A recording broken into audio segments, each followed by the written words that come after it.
Y les decía entonces que esas clasificaciones que vimos de los países de manera general empiezan a no tener mucho sentido en materia de cambio climático. Esta es una versión distinta, pero de lo mismo que les presentó Enrique, de ese cuadro que les dijo que era difícil de actualizar y que donde estaban todos los grupos, grupitos, grupúsculos en el marco de cambio climático. Piensen que eso que habíamos visto de manera tan sencilla, GRULAC, Asia-Pacífico, África, que juntos conforman el G77, Unión Europea, JUSCANS, Europa Central y del Este, se convierte en cambio climático en esto en diferentes momentos de la historia. ¿Y por qué? Porque, repito, por ejemplo, y les quiero hablar específicamente del GRULAC, llegó un punto, y yo recuerdo perfectamente cuando estábamos en la COP de Nueva Delhi, que esto se empieza a volver absolutamente inmanejable, llegó un punto en que en el GRULAC no nos podíamos hablar, es decir, que cada reunión del GRULAC era una pelea por cualquier tema, no había ninguna afinidad. Piensen que un grupo como el GRULAC, Grupo de América Latina y el Caribe, incluye islas.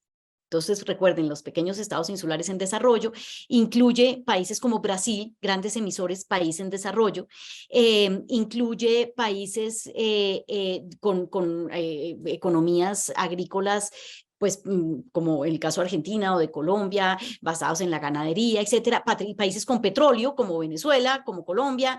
Entonces, teníamos casi que el microcosmos en el GRULAC y era imposible llegar a posiciones comunes.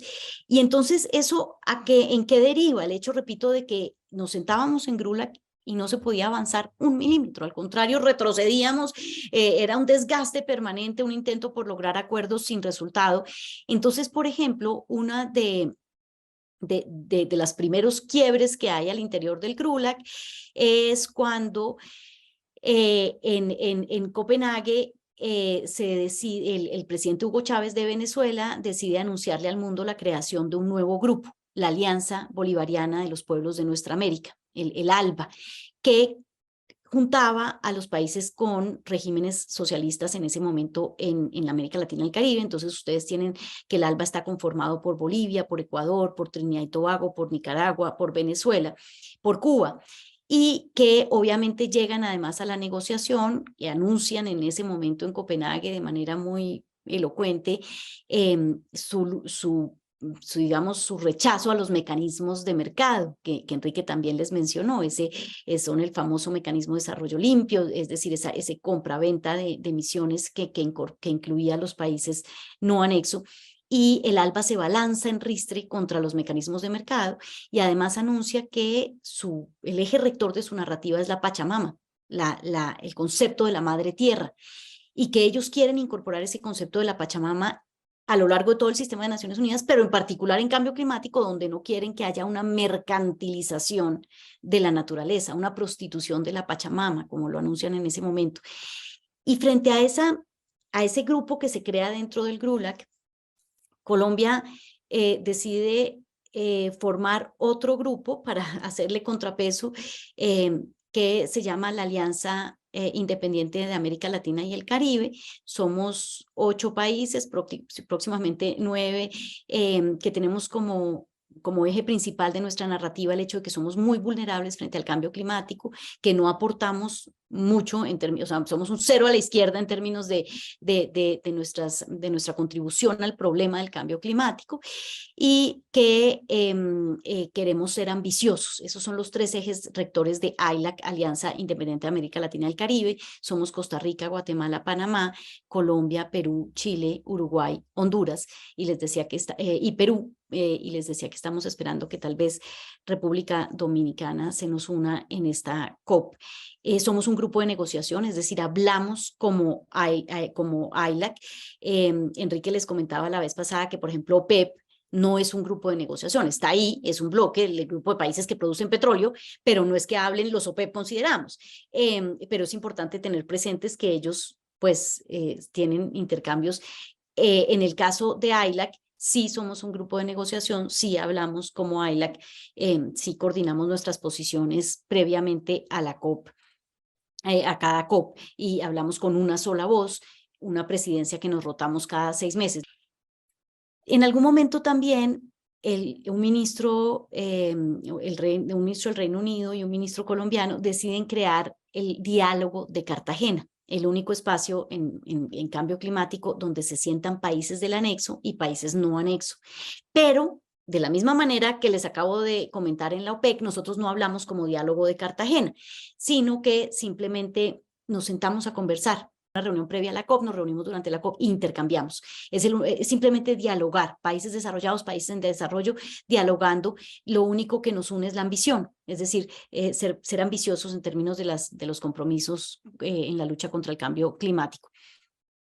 En su momento, y esto Enrique se los explicó, Argentina era parte de los LNDCs y decide, y repito, esto ya lo mencionó Enrique, hacer parte, crear un nuevo grupo,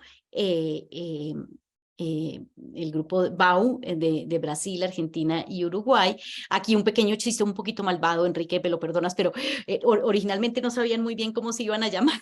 Entonces hablaron de, ahora se llama AU, perdón, se llama, ¿cierto, Enrique? AU. En su momento se hablaba de BAU y entonces que la gente empezó, business as usual, o sea, negocios como siempre, ahí no va a cambiar nada. Entonces no, entonces decidieron, no, pongámosle otro nombre y ahora se llama AU, que efectivamente, por ejemplo, el AILAC y AU están hablando en temas de financiamiento y están teniendo, digamos, nos estamos aliando para presentar propuestas de financiamiento para esta COP de manera conjunta. Entonces, fíjense que si bien hay esta atomización de grupos, grupitos, grupúsculos, grupos que negocian, grupos que no negocian, grupos que dialogan, en fin, la verdad también está en que el éxito está uno en lograr aliarse con los diferentes bloques de negociación y presentar una propuesta común, conjunta, AILAC, ABU o AILAC, en fin, otro